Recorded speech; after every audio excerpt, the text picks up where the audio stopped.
everybody, Billy Slade here with HCR Racing at the Polaris RZR ProR and Turbo R launch.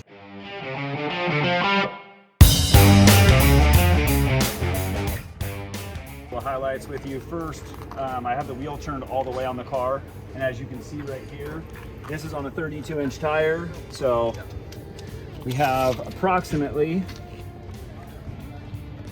3.5 inches before we touch firewall. So a 35 is only going to be about another 1.5 inches.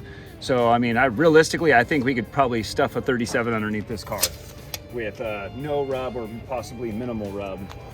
Other thing I want to show you guys is all of the new suspension. All of it is all 14mm hardware now, it looks like, versus the 12mm before. And then the torsion style sway bars, which is a really cool feature. I mean, that is epic.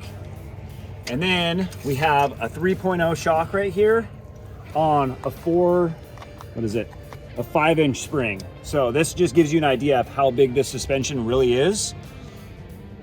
It is massive. Everything on this car is just huge, beefy, and strong. Overall, I think the overall aesthetics of the car is awesome. Me personally, I'm not one for the real hard radius cage, so the first thing I'd probably do is put a cage on it that's a little more flat roofed, but nonetheless, this cage is all welded now. All the steel is a lot thicker from OEM, and it's all a one-piece welded cage, so it's not a bolt together. So, which I think is Polaris is on the right track with that. Another thing you might notice is on the hood right here, you have some venting, and you would think that this venting is actually for bringing up air from the radiator, but it's actually a vent that shoots all the way down. I'll come around to this side.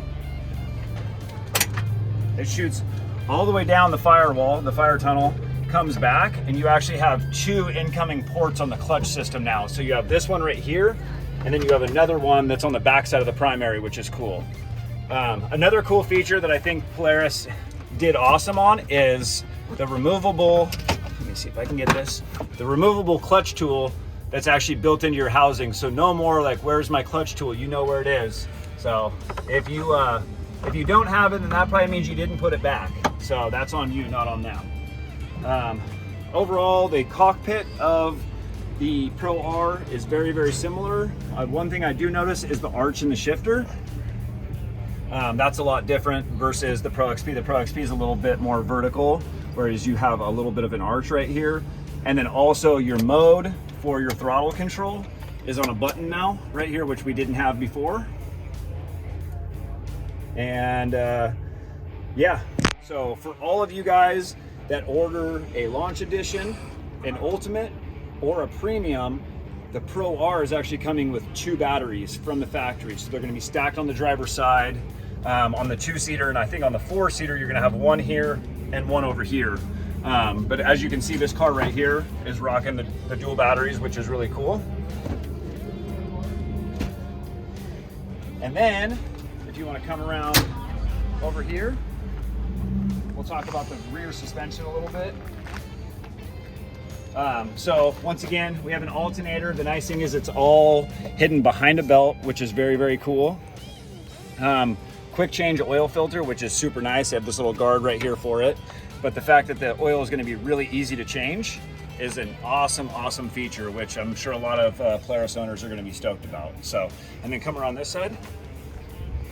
And then people have asked how the toe link adjuster works. So it's like a cam lock. So you can see right here on the oblong shaped, similar to like a trailing arm or a radius arm on a pickup truck. As you loosen this, you turn the bolt from the other side, and this will rotate, and it'll actually walk the center carrier bearing frontwards and backwards so you can get your toe perfect. So for all you that had a question about that, that's how that works. Another key feature I want to point out is the bed is a lot more shallow on the ProR.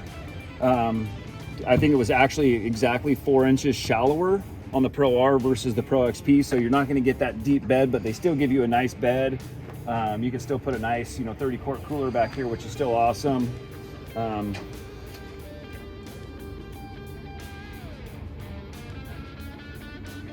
then, really cool option well, I guess it's not an option, it's standard, is the center cutout exhaust. I know other manufacturers have done that, but I think Polaris did a really good job with all their plastic and everything. And then looking at the exhaust, from the pictures, it doesn't look like this is as deep as it really is, but I mean, we have 21 inches from the engine head to the outside of the exhaust. So let's go over to this other car over here and I'll show you some of the drivetrain stuff.